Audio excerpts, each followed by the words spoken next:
makes you wanna keep your hands raised. Lift them up, got the powerhouse and the church rocking. Got the people all amazed. From the sounds pumping through your speakers, this makes you wanna give God praise. God praise. This black got your back. Shout out to all my people, so where you at? This black got your back. Shout out to all my people, so where you at? This black got your back. Shout out to all my people, so where you at? This black got your back. Shout out to all my people, so where you at? Come on and get down, everybody. Come on and give him all of your praise. This black is playing all of the... I always want to start like this. Hi, welcome to Liz Black Live. And today I'm very, very excited to have someone. I have known her for a long time. She is a woman of God. She has always been consistent, always consistent. And I got to tell you, when I see all the things that she's done in the past 10 years, I'm like, hold up, wait a minute. So let me welcome to the show right now, none other than Reverend Dr. Nicole B. Simpson. Hi, Liz. How are you? Good. It's so good to see you. Oh, it's amazing to see you, man. We go back so far, and it's just such a joy just to see what you've done. And yes, God has been good in these last 10 years. So I can't remember the last time that I saw you, but it was maybe 5 years ago. You know what? I was thinking about that. And I actually think it's so funny because you and I have seen each other in other cities and towns more than we see each other in New Jersey. And so that's a funny thing. Yes. But I think the last time we saw each other probably was in Plainfield, New Jersey. We were both advocating for something for whatever reason. I don't recall what it was, but that probably was about 5 or 6 years ago. Yes, it probably was. Let me just make this announcement. There's a lot of people coming into the studio, and you shouldn't be in the studio. You should be watching it live. So you got the wrong link. So I'm going to kick y'all out of the green room. I love you though, but I want you to watch. So I'm going to take you out of the green room, okay? And now you guys can watch it on I believe you shared it too, right? Did but I have that link up, so we definitely are doing a watch party with you.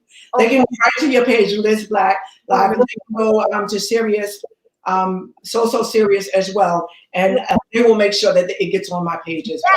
Yes, we just want to make sure that everybody's watching and make sure you share this because you're going to get some information tonight that is definitely going to be a blessing.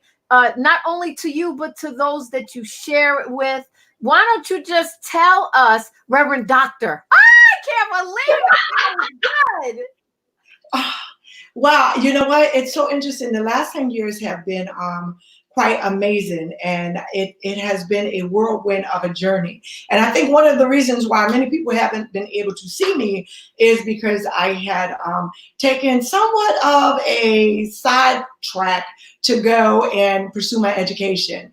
As I'm looking at even the vision of Dare to Dream and where it is that we have come from, working in this crazy industry that we have had the privilege of being a part of for such a long period of time, and just being a financial consultant overall.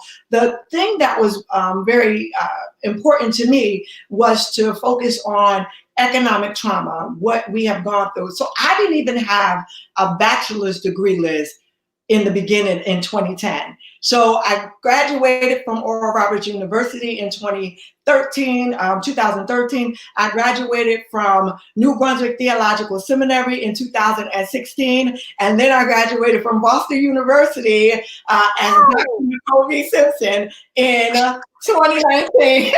Official graduation date is still January 2020. So yeah, it's been a whirlwind of a 10-year period, yes. I just want to announce for those of you that are in the green room saying that I'm bringing you onto the broadcast, I'm not going to bring you onto the broadcast. I just want to make sure that you all are watching. Okay, that's real important. All right, so that's the last announcement I'll make of that. I just want to make sure that everybody understands that in the past 10 years, you just listed school after school after school. I did. You know why? Because we have gone through so much culturally. We have gone through so much, and this industry has afforded us the privilege of influence. And you know, just being where it is that I am, understanding Black culture, I thought it was very important not only to have the experience, you know, in being in all industries, but to have the expertise to talk about what really is problematic for us as a culture and as a community. And we have dealt with some things that we have not really peeled back the layers of the onion on that deals with trauma. But we want to continue to dream. We're resilient as a community. We are amazing people. But if we don't address the trauma personally and, you know, really focus on how to overcome it so that we can pursue our dreams, then we'll never get where it is. So I think when I first started this last decade, one of the things that I was looking to do was to be aspirational in my own life.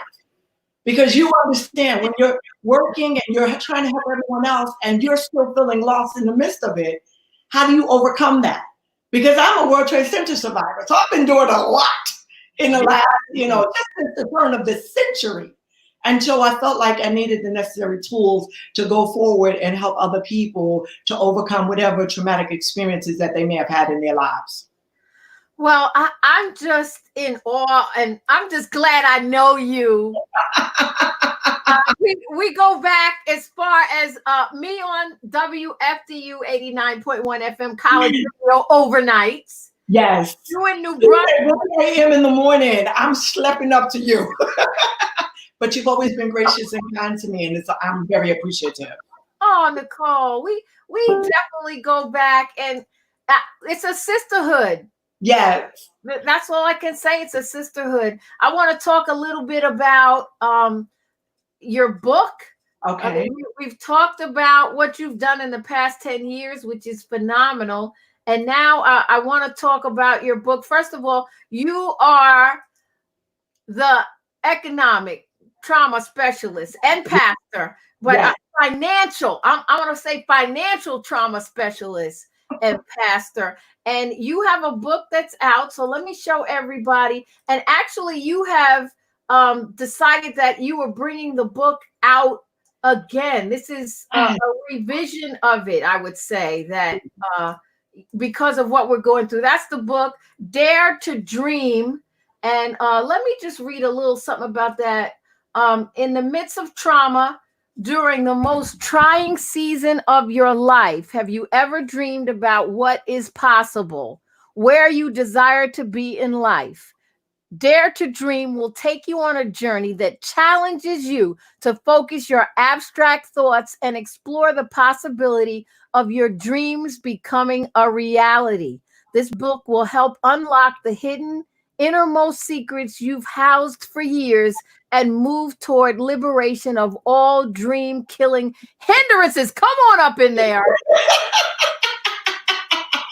That is something. Let's talk about the book. First of all, they can get it on pre-order, correct? Yes, they can. Yes, they can. They can order it. They can go right to Amazon. You can get the Kindle edition on Amazon, or you can go right to my website, which is my name, NicoleBSimpson.com, and you'll be able to find it either place because it officially comes out on this Monday. So please go order it, buy it for someone else.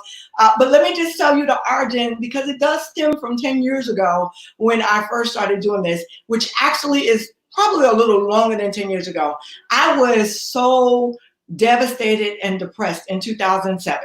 And I think people know me for prayer. I do a lot of prayer. I do my prayer calls and all that other good stuff. Yes. And in the middle of prayer, and I was leading corporate prayer, in the middle of the prayer, I don't know if anybody's ever had this out-of-body experience where God speaks to you. And I remember the Lord saying, Nicole, your prayers don't even impress me. You're not dreaming. Your dreams are not impressing me. That's what he said. Your dreams don't even impress me. Don't you know who I am? And I sat back because at that time I was in major transition in my life. My body was acting wrong because I hadn't been properly diagnosed because of the impact of September 11th, 2001. I was in transition from from corporate banking America into my own private practice. Everything was just in an uproar. And I'm like, what do you mean my dreams don't impress you? I think I'm out there, Liz. Like we've had the opportunity to travel or what have you. And I may have minimized God. And so in the midst of me, trying to be there for everyone else, the Lord was saying, but I've called you to do certain things. So when I first wrote Dare to Dream 10 years ago, it was aspirational. I was saying, okay, I'm in a dark place now. How do I get out of this? And so I was really projecting what I thought would be ideal of how we can deal with this. And so there's a chapter in there that really talks about dead dreams, and another one that's called Shattered. Because we oftentimes will hold back the challenges of our childhood, the things that we've endured when we were younger. Those things hinder us from thinking we're capable of doing what is possible and what God has spoken over our lives. So with that as the backdrop, I've had an amazing decade. I've had an amazing 10-year period of time. So what I wanted to do this go around, which was not my intention to revisit Dare to Dream, but COVID-19 or coronavirus came in like a flood. And what it did was it sat the entire world down. And so if we understand the significance of time and what God is doing in the midst of whatever's going on, then we understand that this is an opportunity for many individuals that may not have been on the track that they thought was optimal for their life. What can I coach them through in order for them to get to the place where they too would dare to dream? So that's why I revisited it, because I understand this national and international trauma that we're going through right now. And I thought that this was a great opportunity for me to express to other individuals what I know, not just from the health perspective, which is what COVID-19 is, but from the impact financially that all of us are dealing with. Oh, and that's just our reality.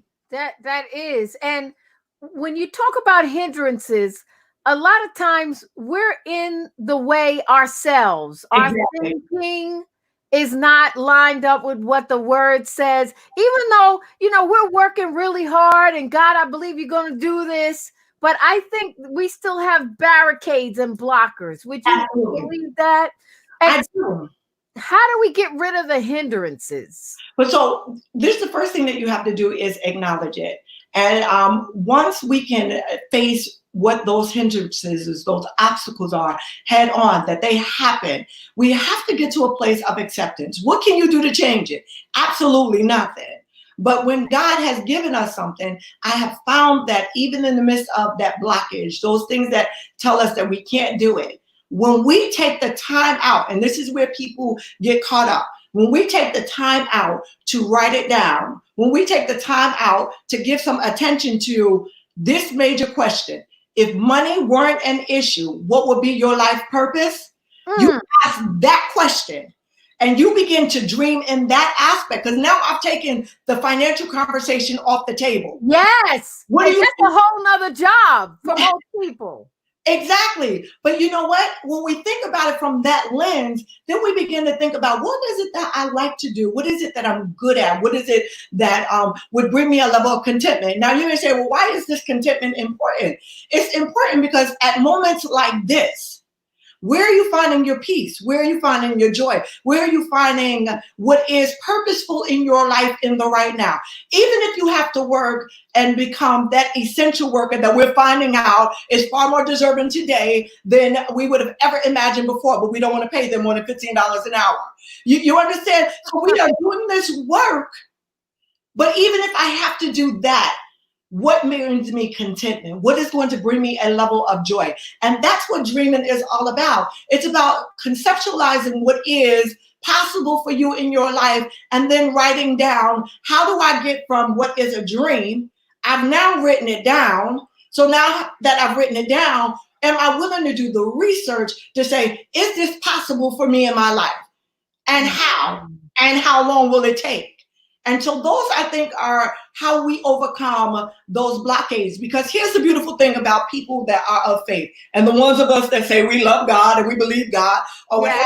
When we do the work, it's amazing how God meets us every step of the way to ensure that our labor is not in vain. The problem that we have is that we hinder ourselves. It's not the enemy, it really is us. We are obstacles in life.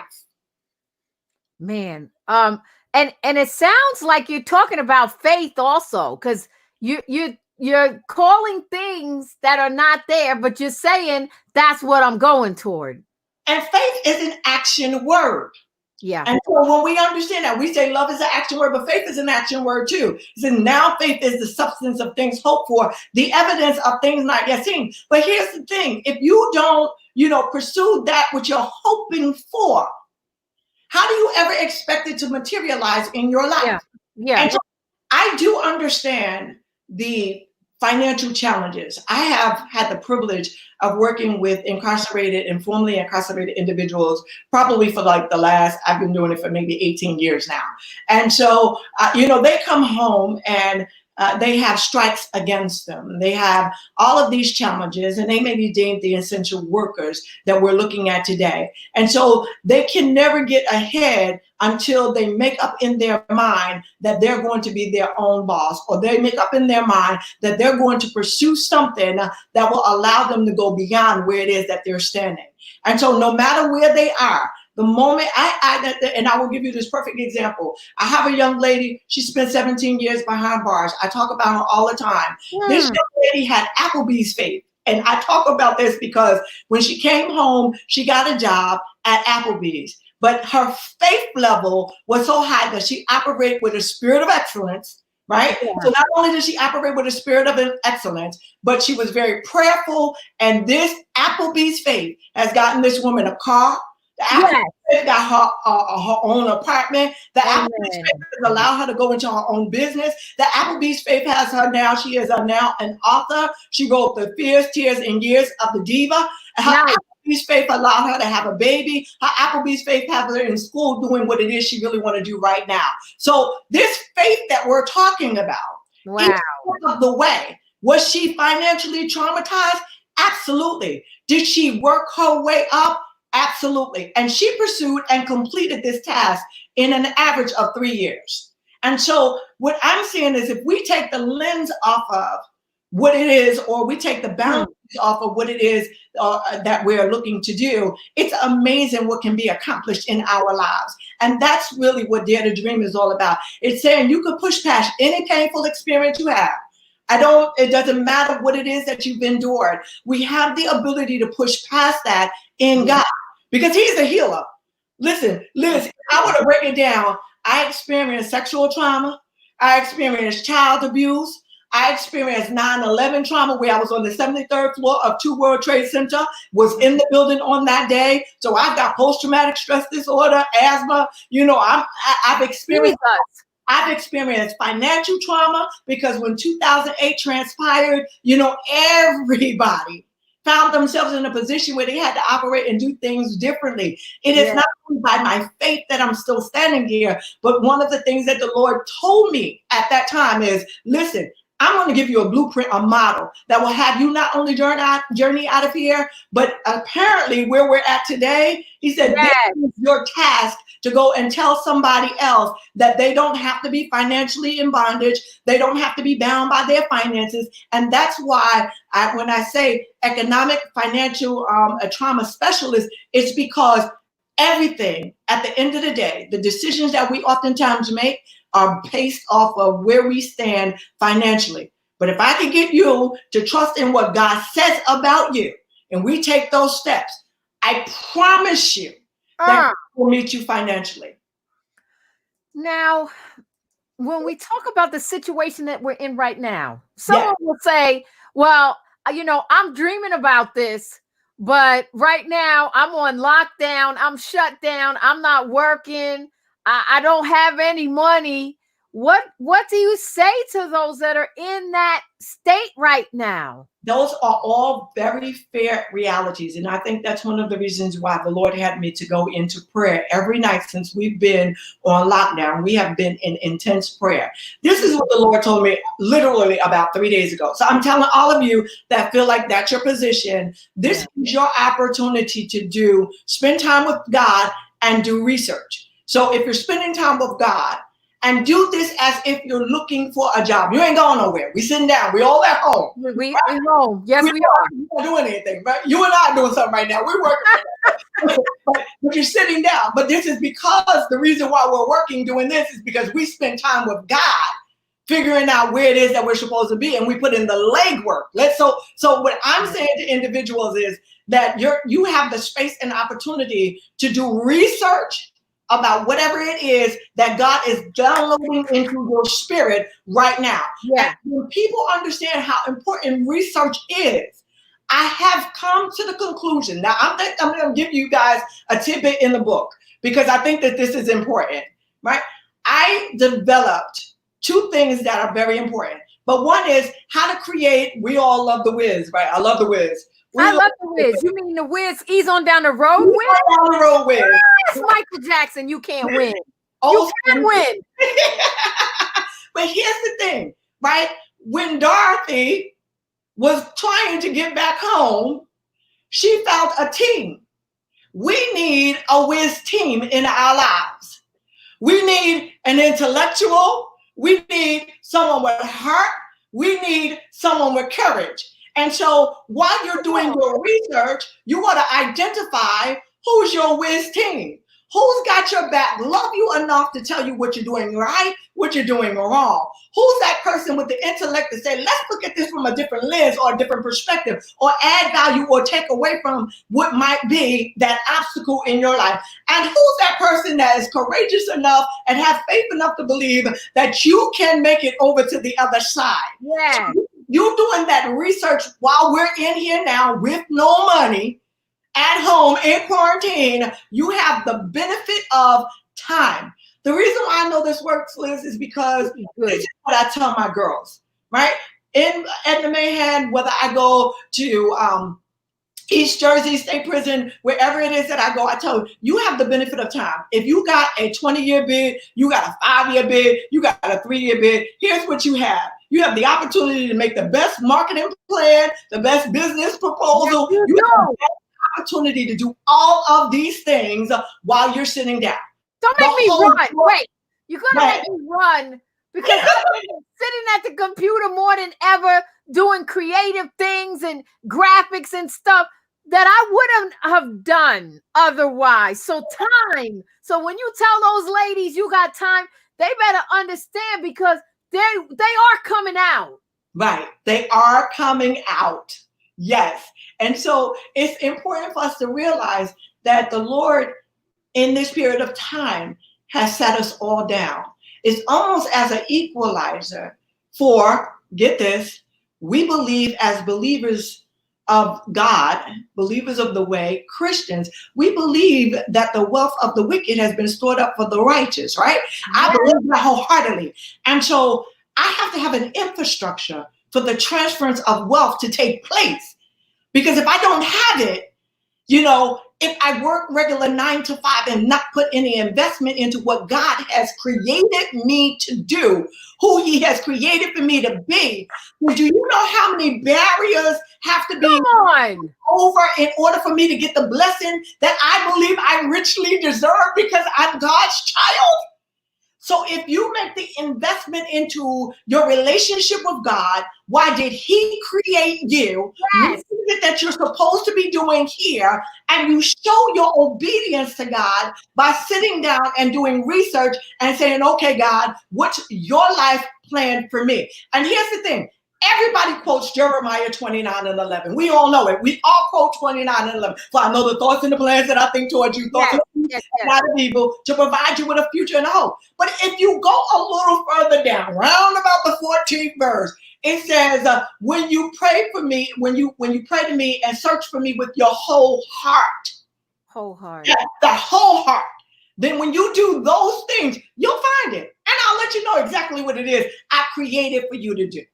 And that's the area in which I believe most of us have fallen short. We've gotten lost. We have not, put in the extra time and effort. COVID-19 is a health epidemic issue. It's a pandemic issue that is impacting us from all walks of life. It is disproportionately impacting African Americans. We must acknowledge that. We must accept it for what it is. We must use wisdom. We must do all of those things. But in the midst of it all, the one thing that I have learned over time, having endured trauma and now having the expertise to help other individuals to overcome it, that don't ever count a child of God's out. Don't ever count us out. And so when I say we can win, we absolutely can win when we do the work of the ministry, work of the Lord, and wherever it is that he sends us. So my economic trauma specialist is because I've got to educate individuals, Liz. And I was thinking about this. I might get myself in trouble for this, but let me just. Get yourself in trouble. Okay, good. So I have been a CFP for 20 years, but I've been in the industry for 29. And I'm in the securities industry. I've been doing this for a long time. I'm about to hit 30 years in this thing. I remember when I first started in the industry, I came from secular over to gospel. And one of the things that began to happen was that my overlap of my financial, ability to speak at different platforms. I was doing the radio show, The Power of Gospel. I was speaking on panels and platforms. You remember we were traveling. North Carolina, then we done been to Texas, we've been a lot of places. Yes. So as I was doing this at the time, and I was a CFP at the time, perhaps I didn't have the charisma. Perhaps I wasn't a reverend at the time. And I remember it was me and Ephraim Taylor. I don't know if y'all remember Ephraim Taylor. Why do I remember? Okay, I do. You do. I was at MegaFest. Right. And we had engagement with several individuals, and people were excited about the fact that I was an author. And I'm saying that's not the priority. The priority is these 3 letters behind my name that you see that say CFP, because you can be charismatic. You can be amazing and know all of the right pastors and preachers, but if you're giving ill-informed information, then what you're doing is you're collectively holding back our culture and our community. So we have been traumatized by our own selves because we have not looked for appropriate information to pass on. And that's indictment as leaders. And I have to go back on something. Go ahead. You just regurgitating stuff out, and I'm like, oh, got to jump in on that. Oh, I got it. You made this very clear about, okay, if you're at a job and you're working that job because that's where you have your benefits, you're getting your paycheck, I'm not mad at you for that. Right. But if God told you that you're supposed to be doing prison ministry, or God said you're supposed to have, a graphic design company for pastors and the body of Christ, and you aren't operating in that gift, but you're asking for the wealth to come. He wants the wealth to come to go. I feel God. He wants the wealth to come into the area that he blessed you for, not for you to stay in that job. Thank you. Now here, let me be responsible. Keep your job until you are earning enough in that conduit of purpose that God has given to you. Yes. And you will know when God releases you from that just over broke position where you're exchanging your time for money. But they have to do both of them. And go ahead. If y'all are just tuning in, where you been? We are here with Reverend Dr. Nicole B. Simpson. Don't forget that B. I forgot the B one time, and she definitely let me know that B had better be in there. But look, make sure you can pre-order this book now. Yes, please do. What you're hearing here, it's even magnified in the book. You're going to get more revelation from it. and we want you to pick it up. Dare to dream. This has been wonderful conversation. Look, we will open it up to those of you that are here viewing. So start getting your questions ready, and I'll put them up on the screen, and hopefully we'll be able to answer as many questions as we can while we are here tonight. But again, welcome everybody. Shout out everybody that's here. B, Santa Maria, and Bridget, Sirius James, Joyce Richardson, Evangelist Beverly Allen, Pamela Smith, Mitchell Slade, Bonita Carlisles, Joyce Richardson. Let's see, who else? You guys are hanging with us. Michael Gordon, Angel Holcomb, thank you for coming on. Dorothy Collins, Barbara McDuffie, Evangelist Beverly Allen. Shout out Cassandra Smalls Nicholson, Christopher James, Rob Rose, Lavette Meredith. Thank you all for coming on. And we just want to get ready to ask Reverend Dr. Nicole B. Simpson some questions. But in the meantime, I want you to just share again what we're going through now. Let's make it clear. Yes. We are going through, but we're coming out. And what are you doing through the going through period? And I think so. I have to be. Can I be the pastor for a moment? You are though. You are. I have to say this to individuals, and I'm going to give y'all some history, because there's a difference between people preaching authentically and people that may be popular in their thought.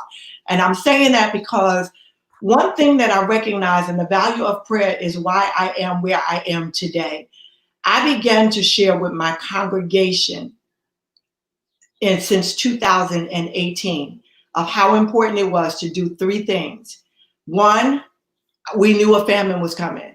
The Lord told us to store up. This is not me just saying this now. People can go back on our, back on my Facebook pages, on the Power of Gospel. I told them these things. And I have Dr. Holcomb is actually a prophet, and she has been one that has stated the same thing. Second thing was that you needed to be connected with your family, because we were about to have hard times. And the third thing was get your money right. These things happened from 2018. Now, if I backtrack just a little bit further, the Lord had me to really research from a financial perspective what would happen if number 45 was elected president of the United States. Again, this information is not new. I'm telling you guys what has been on the record. I've been on the record since 2016 of what will happen. I've not missed a thing. I tell everybody I'm not a prophet, but I just pray a lot. But when I pray, you ought to pay attention to what it is I'm saying. Why am I saying this? Where it is that we are now, we understand that the best is yet to come.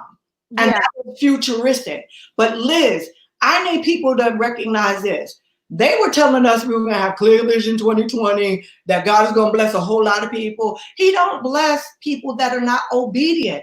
And I kept saying, listen, I need y'all to understand it's about to get rough. So our prophetic word, which I tell, my congregation, Micah 7 Ministries, listen, the remnant's going to be blessed. They are. But if you've not been walking in obedience just because you heard it from a popular preacher that you're going to be blessed and you gave a $50 seed or a $100 seed, that doesn't mean anything. If you've not put in your time with God, if you've not walked in obedience, none of those things are going to happen. Why am I saying that? Right now, let me tell you what I believe. I believe it's going to get worse before it gets better. I need people to understand that the moment that we have the freedom or the liberty to go and move about a little more freely than we have now, you need to store up, you need to restock, you need to do those things that set aside for a rainy day. So that means cutting out your hair, cutting out your nails, cutting out those frivolous expenses that are not necessary. And the reason why I'm saying this, because there are some people that are on bare minimum. I'm going to catch you too. Give me a minute. When you start doing all of those things, you need to store up. The other thing that you need to do is Liz, they need to speak to people like your husband or me or Minister West Ifan, that we're in the industry, because professionals know what they're doing. We understand the market. We understand the economy. We understand where wealth is transferred. And number 45 has everyone thinking that the economy is associated with the stock market, and it's not. And so the economy is down now. The stock market eventually is going to feel the effects of it. Yeah. You don't get involved when it's at the all-time high, but consistency in your life plan.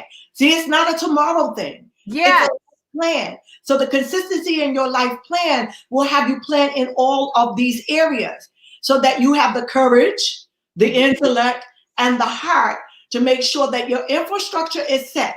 Not just in purpose, but even financially. And if you marry the two, watch what God will do. So I want everybody to stop looking at 2020.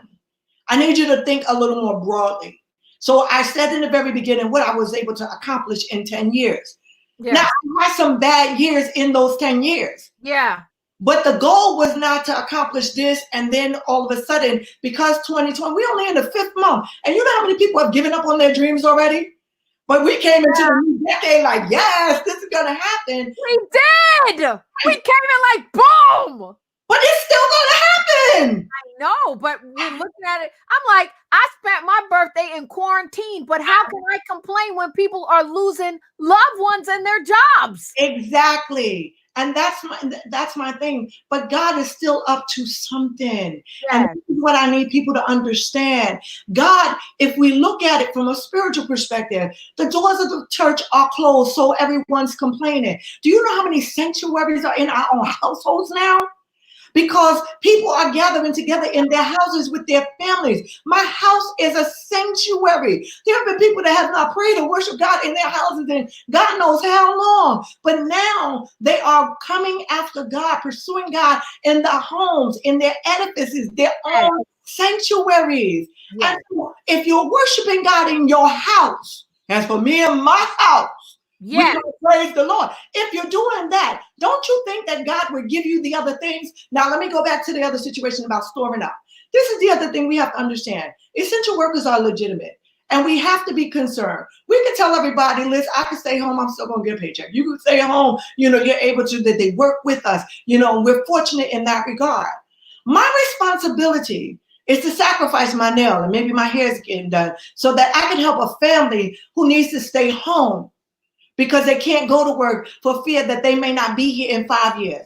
I want to see you in 5 years. yeah. So at Micah 7 Ministries, I can't speak for no other churches. We still pay all of our bills. Amen.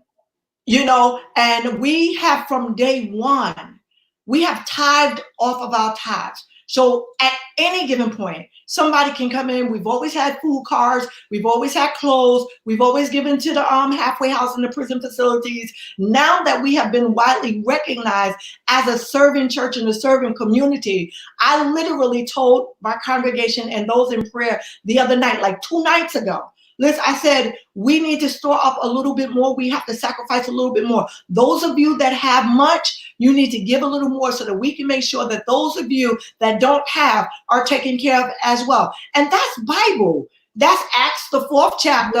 Go around about the 32nd verse, all the way down to 36. And it says all of the needs were met. No sooner than I got off the phone, I got a phone call and I had chicken and hot dogs and fish delivered to me for a family that might be in need. So we immediately put it out to our family. If you need chicken and fish, we got some chicken and fish. We got some beans for you. We got some rice for you. And it'll cover you for like 10 days. Why am I saying that? We've got to be in it with each other. And now is the time for the church, the people in the pews, for all of us to be the disciples that we should have been a long time ago, so that all of us come out on the other side, glorifying God and being risen up as a collective community. Because if we don't deal with our trauma, if we don't address it financially, if we don't talk about the health disparity, then it'll never change. And this is an opportunity for the game to be reset.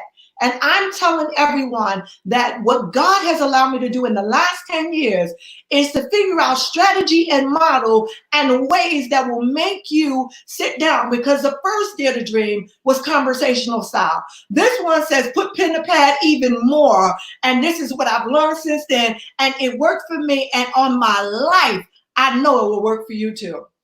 I'm just going to shut up because you Well, you know I talk a lot, Liz. I know, but it's all right because you talking. It ain't like you just flapping and you not making sense. You making sense. You bringing revelation. Stuff is just going on in my head right now. And I was thinking about this today. I was like, I need to start collecting money, even if it's just to buy pizza. I have 2 major hospitals near me that are in the midst of the pandemic. The highest numbers happen in this county. And I said, I have to be able to do something. I mean, I love being on the air and I love helping in that way. But God, can I do more? Exactly. And how can I do more? And that's what you're saying. You asked your congregation, we got to do more. So I'm telling everybody out there, we got to do more. Can I add one more thing to that? Can I add one more thing to that? Because this is what I've known through experience. I'm sure she's on here tonight, my sisters, Sanji Grandy and I. One of the things that we have learned through experience and through life, and I thank God, you know, if people get a chance to check out, she has this website, itsabattle.com, for all of us that are sitting and we're overwhelmed right now. If you want to talk, she has dialogue or conversation. But one thing that we have learned through faith and through experience is that if God gave you a vision, if God gave you an assignment, He finances it. Liz, I've had some of the craziest ideas in my life in terms of what it is that we wanted to do. And the Lord financially provides and prepares the way every single time. That's how I know it's God, because we struggle trying to do and financially handle what we want to do without consulting God. But I promise you, whenever you do what God has told you to do, we try to get God to co-sign some of our stuff. We do. God, what you think it is? And that's not how that works. That's not how any of that works. But when you're doing what God told you to do, He finances, He puts the bill. He's the one that has it all. But He's got to trust you with what you already have. That's where that's one of the reasons why I'm dealing with economic trauma now. Because He's not going to bless you and expand your $12,000, your $15,000, your $20,000 to a $200,000 gig or opportunity if you've not shown yourself to be a good steward then. And so I think once we understand the principles, you know, of God, and I'm not stepping on any pastor's toes, but one thing that I have told my congregation is we've done a huge teaching on faith and finances. And I'm not going to belabor the point, but your conversation with God of what you can be consistent and faithful in your givings as your faith increases, God honors that. I'm telling you, I've always been a tither. Every pastor that I've ever had, they'll tell you that. I tithe now. You know, I know some pastors may not feel like that. I tithe now. And so there's no question. I've never had a financial issue from the day that we opened up our church and we were a church plant. But I say this to say that I have women that come out of prison. I have men that come out of prison. They don't have anything. Still come. You got $1, give the $1. And we're going to pray that the Lord bless you. And I watch God. All of our individuals in our congregation, whether they've been incarcerated or not, all of them are good. All of them are good. Now, that's a blessing to be able to say that. Even if they're in unemployment, they're good.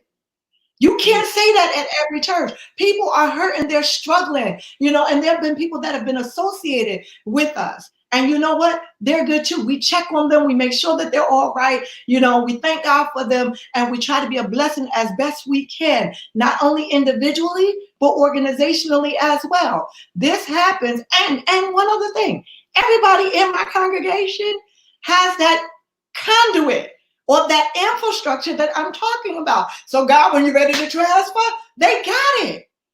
I've got entrepreneurs, aspiring entrepreneurs, authors, bloggers. I have, my church is very entertaining. I must confess, you know, highly educated individuals, creative types, and all of them have infrastructures. This is like 3 of us with a book out right now, all in about the bank.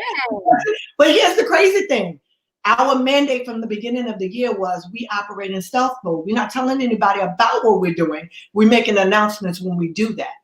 So You know, we had It's a Battle that just came out. Dr. Holcomb has Decennium Decisions. These are prophets and teachers and instructors and leaders and people of faith that have been doing what it is that God has called for them to do. And you know what? They dare to dream and they push past whatever the situation or the circumstances might be in their lives to do what God told them to do.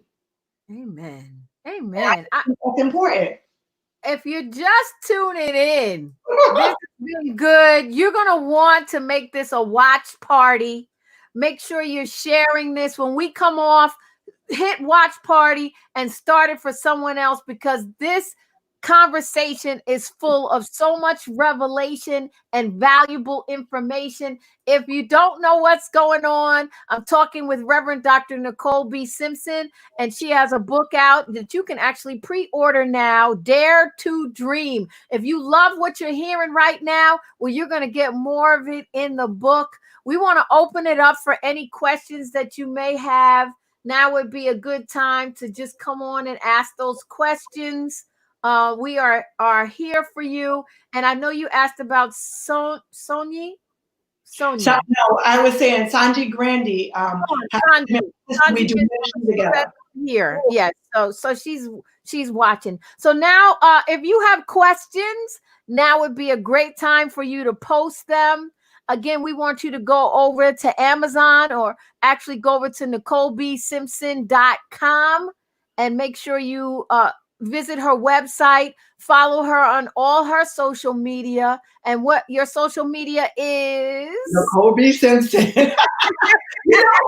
Wait, I gotta tell you, I laughed when you said the whole thing about the B, because my seminary class, shout out to New Brunswick Theological Seminary 2016 class in particular. My first day of class, I was like, Nicole B. Simpson, don't forget. Clear. You make it clear. I was like, I will never ever forget that B ever again. I'm consistent, Liz. I'm consistent. I ain't mad at you. You should be consistent. And you know what? People have to get it right, because if I'm saying your name wrong, they're going to be looking up somebody else. I don't want them to do that. I know you don't. So we're going to make sure. Don't forget the B. And here's her Twitter. We're posting that up. Nicole B. Simpson at Twitter. Across all social media, Nicole B. Simpson. So make sure you're following her. This is an opportunity for her to come on and not only minister to you all, but also let you know about her book that you can pre-order right now. Diligence, dedication, integrity, passion, possibility, and the last one is victory. Come on up in here. So make sure y'all go over to Amazon. You can pre-order. When does it come out? Monday. Well, actually, because it's been a level of interest, we pushed up the date. So if they get the Kindle, they can get it as early as the 9th. It was originally for Monday, May 11th, but now it's going to be available May 9th. That's good. So you can get it on Kindle. You can look anywhere you purchase books. Yes. Now's the time. You want to support, you want to invest into good ground. Nicole B. Simpson, Reverend Doctor Nicole B. Simpson. Can I say one thing? Yeah. I want to say one thing, because I think that this is important. Everyone that has purchased the first book, Dare to Dream, 10 years ago, one of the things that I expanded was the dialogue, because the feedback that I had gotten before, and it was such a privilege, is that it was very conversational in nature. So you felt like I was in the room conversing with you. I have given people space and opportunity that when I'm telling you do the research and write things down, Liz, I got it right in the book. Like, look, stop. Who's 3 people? Who's your Wiz team? You know. Yeah. Because I think it's important. So it's something that becomes a resource tool. And then another area is because some people don't know where to start. And this was another thing I said. There was 2 things that I added in there that were very important to me this time around. The second thing was free-based writing. And I got to say, for those of you that attended MBTS, Dr. Wiles got on our nerves with it, but I tell you, it's a lifesaver. He told us to do free-based writing. And that's just taking a thought for a moment and just writing freely about it. Time yourself. Don't worry about the corrections. Don't worry about, it being fragmented, but just write. Whether you find 5 minutes or 7 minutes or 20 minutes and just write about that thought. So if something comes into your mind, you're sitting there and you're having a conversation with God for a moment. The word resonates in your spirit and you can't let go of that thing, then what you need to do, and I'll give you a perfect example. You know, I look, God told me recompense. Now, I don't know about a lot of people, but I had to go look up recompense at the time, you know. Recompense. I'm joking about how I said it, but recompense. That's all right. And so, you know, at a period of time, I mean, I had to go look at the definition, really get it in my spirit, check it out in the Bible to make sure that I understood, you know, that what we're going through, because this is really, you know, you're not deserving of this. And this was after my 9/11 experience. Right. You know, when you're being charged or judged for what you're not deserving of, like you didn't do anything to bring this onto you, but God is still going to restore you for you having endured a thing. So like when I sat down, I'm like, okay, well, what do I need to be restored of? What is it, you know, that I feel like I didn't deserve or whatever? Free-based writing allowed me to do a whole bunch of that. And my genuine, succinct purpose was birthed out of that, because I didn't understand. I had these fragments in my life, you know, whereas I knew I was dealing with trauma. I knew I was dealing with sexual assault. I knew I was this, you know, I had a financial planner. I knew that I was also, you know, this radio. And I started off on TV personality. I'm like, God, how do I pull all of this together? Like, it doesn't make sense. But one thing that the Lord told me is I have been equipped to help people recover spiritually, emotionally, economically. You see what I'm saying? I do. And so I that is the area, like it was spiritual, emotional, economically. Oh, so that was the area. oh, It's a wholeness attached to it. yeah. It looked like they were different fragments. Sitting Wow. down and free-based writing allowed me to see, okay, there's recovery there. Okay, I understand some things I was a contributor to, but I wasn't. You know, some things I, you know, because it happens on both sides. But this is who I am. I am someone that helps you recover from your trauma spiritually, emotionally, and economically. And because I went on the journey aspirationally, dare to dream 10 years ago, I am now not only able to talk about something from an aspirational perspective, I'm telling you from a conversational perspective of what I know God says to be true. Amen. There's the book. You need to get it. Nothing like talking for 10 minutes, huh? We're almost in an hour. Good. I'm opening up to questions now. Look, this was good. I don't put a time. I put a time limit on it, but when we get into it, if God says go, it's his. It's not mine. So we got to do what we got to do, and I got to be obedient. And what you're talking about right now, we need this. How many of you out there need it? Raise your hand. Give me the hand raised emoji if you needed this. If this is for you tonight and you feel that you feel the change, you feel that something broke and that you know that you can push forward and you know that you're going to use this time productively now, not use this time to mope, not use this time to say all the things that you've lost. See, I'm talking to myself too, because I'd be like, I don't know what to do when I'm not hosting. But God is finding other things for me to do, to be creative, to make it happen. Come on, raise your hand if this is blessing you and you know that you are able to continue. This is for me. That's what I'm talking about. That's what I'm seeing. All right, B.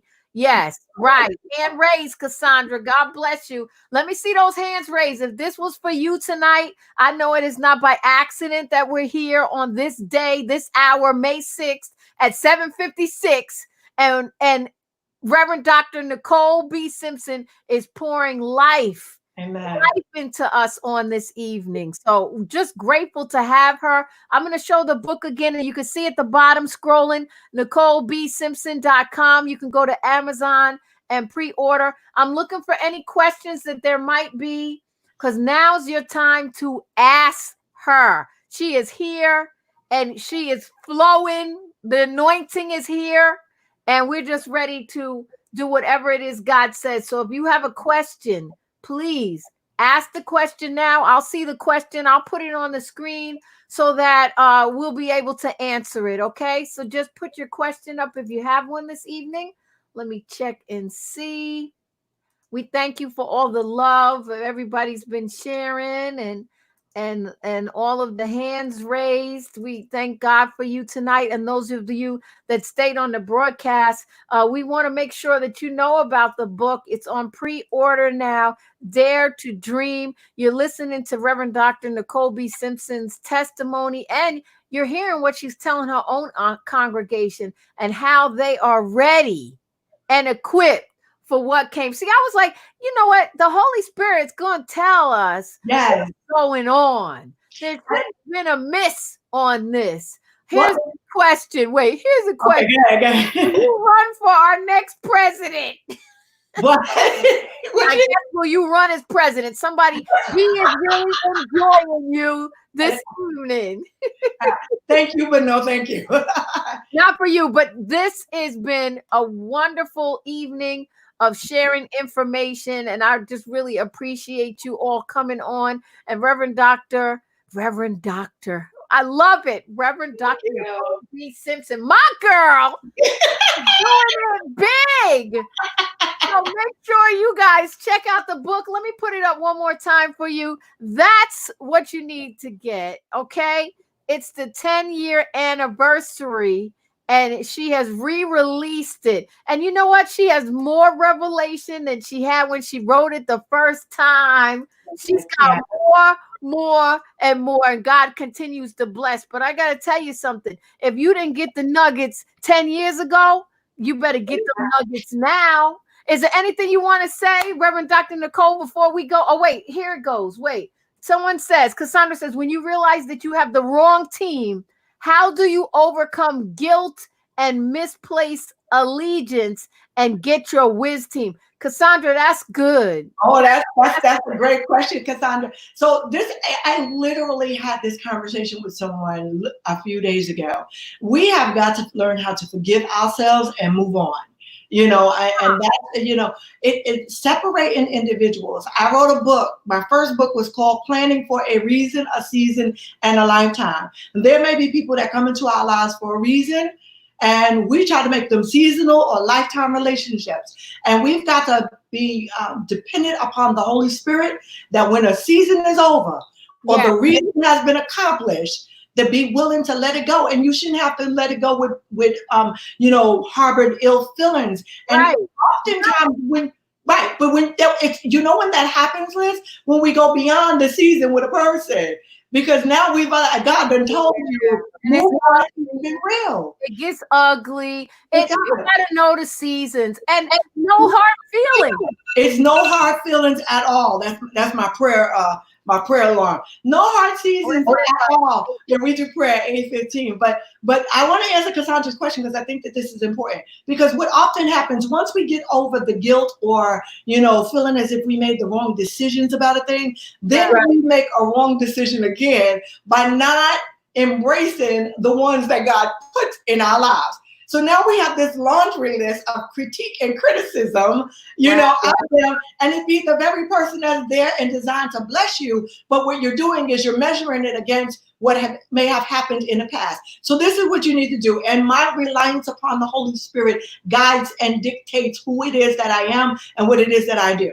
We have in the United States of America, just in case it's international listeners, we have our sign that drives our traffic. You got red light, you got amber, you got green. When you're engaging in relationships with individuals, you have to look. If it's good, it's good. You don't feel anything, nothing nagging. That's green. Keep going until, you might see a warning sign here and there. Slow down and proceed with caution. Don't ignore the Holy Spirit. Allow the Holy Spirit to guide you. Now, you're proceeding with caution. The amber light is exactly that. It's a cautionary tale. So you should be praying. You should be asking God, what am I doing? Is it over? The season over? Is our reason accomplished? Or what have you? But you get a red light, stop, abort, stop. Just don't go nowhere. Don't do nothing else. And you don't owe anyone anything. Our allegiance is to God first, humanity second. And so God has been giving some of us red lights, told us to throw stuff out. We threw it out, picked it back up again, and then like, oh, you want to deliver me? I done tried to get rid of it for you a million times. And so when we use that as a mechanism for even relationships, and I'm not talking just intimate relationships, I mean all relationships. And when we do that, we'll find that our relationships with people are much healthier or much preferred in its proper perspective. You know, like, okay, you in my life for a reason. That's cool. I ain't gonna call you every night. We're not gonna kick it on the phone for hours. That's not our relationship. You know, we're here, we're working together for a reason. It's fine. The season could be intense, and that's fine. But when the season is over, it's been real. Call me if you ever into my community. We'll go out for lunch or something. But I'm good if I don't talk to you ever again, or if I talk to you in 5, 7, or 9 years. You know what I'm saying? That's good. Relationships are what they are. So anyway, that's my advice to you, Sister Cassandra. Cassandra, I hope that answered your question. I really do. That being said, let me shout out Team Liz Black, because my team rocks. Pam and Kim Underwood and Keisha McLean, y'all rock. And anybody else that comes and helps, I thank God for y'all. Someone says, okay, I'm logging on late. Engaging with God daily is important. So what is your daily routine like? What do you consume throughout your day in addition to the Bible? Okay, that's a big question. Okay, well, so let me go backwards. All right, I've been in school for the last 10 years, so I ain't consumed nothing. If it wasn't, there we go. Question answered. So much I didn't consume it. Okay, but now, now I'm just, you know, I do spend a lot of time in prayer. I think a lot of people know that. So I spend a lot of time in prayer. I am deemed, you know, I'm essential to my clients. As long as the market is open, I continue to go to work. But I'm very conscious about helping and coaching people in this season of my life, you know, meaning that I am committed to letting our community know that you don't have to stay in poverty. So what does that look like for you? And that really does consume my day. There's a level of availability that people have toward me that is probably unhealthy, but I've been built for it. I have an amazing team, and that's what we do. But I do read. Listen to me clearly. For those of you that are willing to do the research for your purpose, if you read things that are relative to it, if you look for, you know, YouTube tutorials and things of that nature, feed your spirit about what it is that you think your purpose may or may not be. That's what you should be consuming your time with day in and day out. Amen. That's good. All right. Well, we want to make sure that you all are going over to NicoleBSimpson.com. All of her social media is Nicole B. Simpson. Please order the book. It is over at Amazon, and you can pick that up now. Yes. Pre-order it, and let's be a blessing to the woman of God. And Nicole, I just thank you. It's good seeing you. Glad you're here. Let's not let it be 10 years before we connect again. I love you, Liz. I love you too. And look, everybody watching, please share this. There's 35 of you on. You can all share this and then do it as a watch party so other people can watch it. For those of you that tried to come into the green room, I'm sorry. I just think it was supposed to be just Nicole and I tonight. But if she ever wants to come back and have you on, then we'll have to discuss that. But in the meantime, I have enjoyed this evening. It's been wonderful. Have you all enjoyed yourself? I pray you have. Let's see what you're saying real quickly on here.